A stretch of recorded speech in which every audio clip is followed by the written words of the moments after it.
Hello বন্ধুরা, কেমন আছেন সবাই? আশা করি সবাই ভালো আছেন। আমাদের আজকের গল্প তোমাতে আমি, পার্ট 6, লেখিকা প্রিয়া। যদি গল্পটি ভালো লাগে অবশ্যই লাইক কমেন্ট শেয়ার করবেন। আর চ্যানেলটি সাবস্ক্রাইব না করে থাকলে প্লিজ সাবস্ক্রাইব করে বেল বাটনটি বাজিয়ে দিন। ধন্যবাদ। সুলতানা, তুমি তো আমাদের বাসার কাজের লোক ছিলে না। ঠিক আছে, তুমি আমাদের নিজের কেউ ছিলে না, দূর সম্পর্কের আত্মীয় ছিলে। আমার মা তোমায় নিজের মেয়ের মতোই আদর করতেন। এরপরও তুমি কিভাবে নিজেকে কাজের মেয়ে বলো? এসব কথা থাক ছোট সাহেব। আমার স্বামী আছেন বাইরে কেবিনে, আমার ছেলে। তাই আমি চাই না পুরনো কথা মনে করতে। বাহানা করে তুমি সত্য চাপা দিচ্ছ। কোনটা বাহানা ছোট সাহেব? আপনার মা আমায় কখনো কাজের লোক ছাড়া কিছুই ভাবতেন না। যদি ভাবতেন তাহলে সেদিন আপনি আমায় পছন্দ করেন জেনেই আমাকে বাড়ি থেকে তাড়িয়ে দিতেন না। কি বলতে চাইছো তুমি? আমায় বুঝিয়ে বলো। ঠিক আছে, ওইদিকে চলো।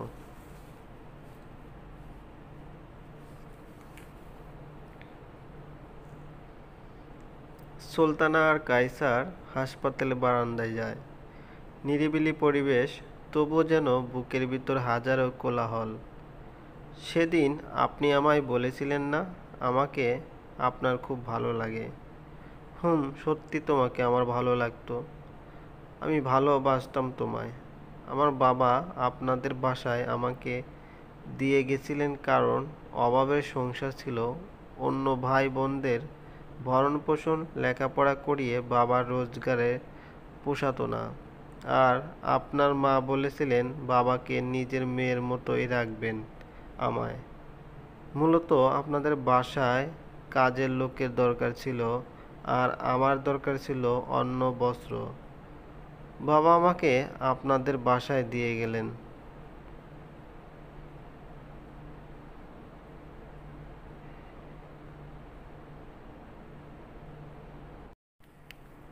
ভালোই চলছি আমার সময়, কিন্তু তখনই সব খারাপ হয়ে গেল যেদিন হোস্টেল থেকে আপনি বাসায় ফেরেন। আরও বেশি খারাপ হয়ে গেল যেদিন আপনি আমায় ভালোবাসার কথা জানালেন। সেই কথাগুলো আপনার মা জেনে যান। তারপর রাতে উনি আমার রুমে আসেন।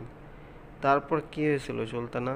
তারপর উনি আমায় মনে করিয়ে দেন আমি আপনাদের বাসার কাজের লোক।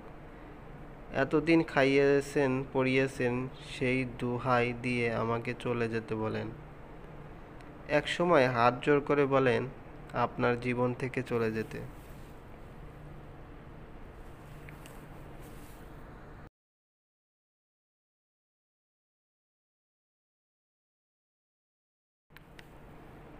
পরের দিন সকালে বাবাকে ডেকে আনেন বাসায়। ওনার শেখানো কথা বাবা বলেন মা অসুস্থ বলে আমায় গ্রামে নিয়ে আসেন। আপনি তখন ঘুমেছিলেন। কয়েকবার আপনার দরজায় উকি দিয়েছিলাম, দরজা ভিতর থেকে বন্ধ ছিল। আপনি ঘুমিয়ে থাকতেই আমাকে চলে আসতে হয়। গ্রামে ফিরে আপনার সাথে যোগাযোগ করতে চাই। আপনার ফোন নাম্বার আমি জানতাম না। ল্যান্ডফোনে কল দিতাম বাজারের দোকান থেকে, কিন্তু আপনার মা কল ধরতেন, আপনাকে পাইনি।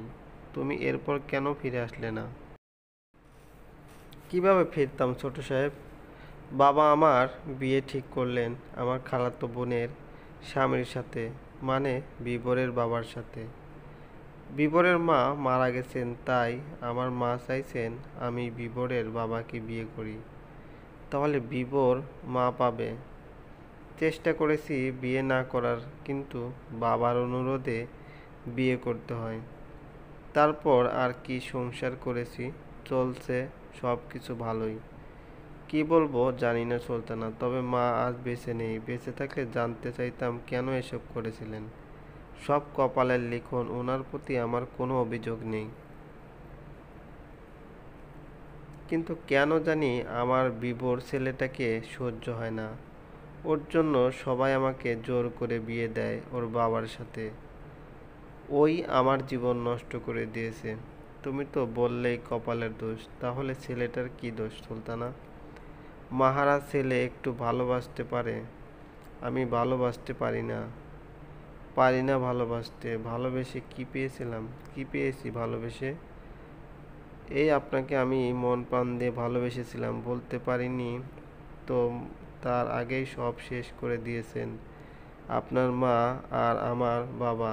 আমি আর কাউকে ভালোবাসতে পারি না ছোট সাহেব, পারি না। কায়সার কি বলবে কিছুই বুঝতে পারছে না। তারপরও সুলতানার মাথায় হাত রেখে, ক্ষমা করে দিও আমায় তুমি, আর পারলে একটু ভালোবাসো ছেলেটাকে। কায়সার দ্রুতই জায়গা ত্যাগ করে চোখের জল লুকানোর জন্য সুলতানা বারান্দার ফ্লোরে বসে পড়ে।